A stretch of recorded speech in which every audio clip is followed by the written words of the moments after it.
நிறைய வீடியோஸோ இன்ஸ்டாகிராம்லயோ அதுலயும் பார்ப்பீங்க. ஒரு பெரிய பார்ல ஒரு பெரிய வெயிட்டை தூக்கிட்டு அப்படியே கொலாப்ஸ் ஆகி they die.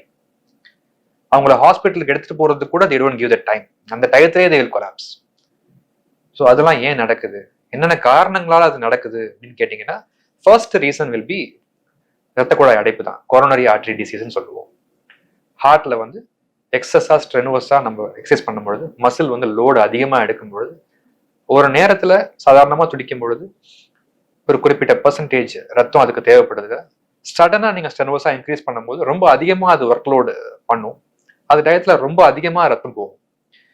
நான் ஏற்கனவே சொல்லியிருந்த மாதிரி ரத்த குழாயில ஏற்பட்ட அந்த படிமன்கள், அந்த அந்த அடைப்புகள் வந்து அவ்வளோ ஒரு சடனா பிபி ஷூட்டப் ஆகி வால்யூம் போகும்போது இட் கேன் ரப்சர்.